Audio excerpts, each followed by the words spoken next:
आजचा भाग पूर्णपणे प्रेम, भावना, कटकारस्थान आणि गोडगोड क्षणांनी रंगलेला होता.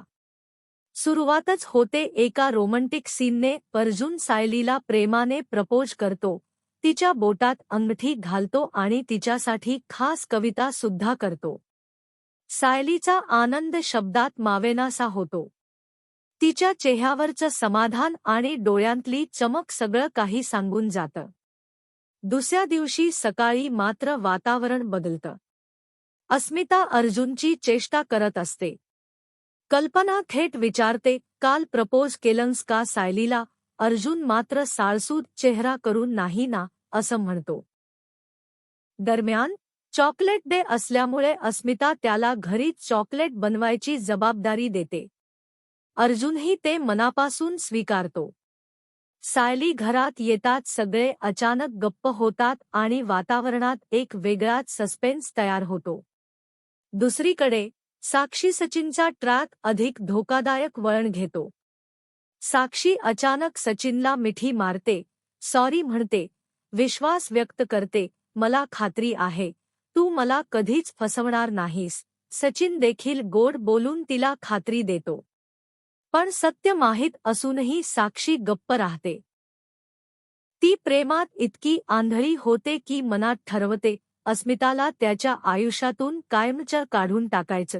तिच्या विचारांची दिशा आता स्पष्टपणे धोकादायक होते. सायली आणि चैतन्य कामासाठी बाहेर पडतात. अर्जुन तिला साईटवर जाऊ नकोस असं सांगतो. निघताना तिच्या फाईलमधून अर्जुनने लिहिलेलं प्रेमपत्र खाली पडतं. त्यात कविता असते. चैतन्य सगळ्यांसमोर ती कविता वाचतो. घरात सगळे अर्जुन सायलीचं कौतुक करतात. अस्मिताचं लक्ष सायलीच्या अंगठीकडे जातं आणि पुन्हा एकदा प्रेमळ वातावरण तयार होतं. घरात अर्जुन चॉकलेट बनवायला सुरुवात करतो. कल्पना नुपूरला फोन करते. अर्जुन तिच्याकडून रेसिपी घेतो आणि सायलीचा चेहरा डोळ्यांसमोर ठेवून खास तिच्यासाठी चॉकलेट बनवतो. तो स्वतःही खूप आनंदी असतो. पण दाराआडून हे सगळं पाहणारी प्रिया मनात चिडचिड करत असते. तू कितीही प्रयत्न केला तरी सायलीला सुखात राहू देणार नाही. सायली साईटवर असताना अर्जुन तिची चौकशी करतो. फोनवर दोघांची गोड भांडणं चालू असतात. त्याचवेळी बाबूने काढलेलं ट्रक मालकाचं स्केच असलेली व्यक्ती सायलीजवळून जाते, पण फोनमध्ये गुंतल्यामुळे तिच्या लक्षातच येत नाही. तपास एका महत्त्वाच्या टप्प्यावर येऊनही संधी हुकते. किल्लेदारांच्या घरी सुमन पूर्णपणे अस्वस्थ असते. नव्याने केलेल्या अत्याचारांनंतरही तिचं मन त्याच्याच विचारात अडकलेलं. प्रतिमा आणि रविराज तिला समजावतात, तो त्याच्या कर्मांची शिक्षा भोगतोय, तू मात्र स्वतःचा विचार कर. इकडे घरात कोणी नसताना प्रिया किचनमध्ये शिरते आणि मुद्दाम अर्जुनने बनवलेली चॉकलेट स्वतः खाते. तिचा एकच उद्देश सायलीचा चॉकलेट डे खराब करायचा. पण अर्जुनने यावेळी चाल खेळलेली असते.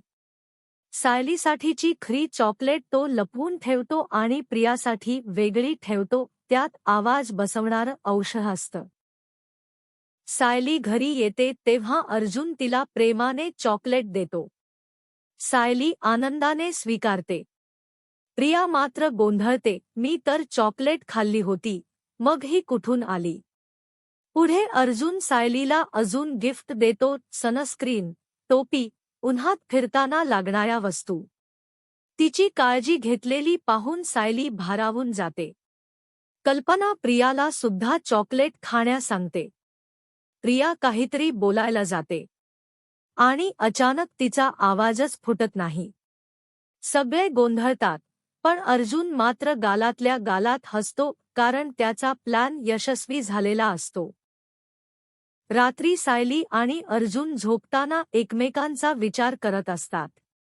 दोघांनाही एकमेकांच्या कामाचं, जबाबदाऱ्यांचं महत्त्व उमगलेलं असतं. दुसऱ्या दिवशी सुद्धा त्यांच्या नात्यात समजूतदारपणा आणि प्रेम अधिक घट्ट झालेलं दिसतं.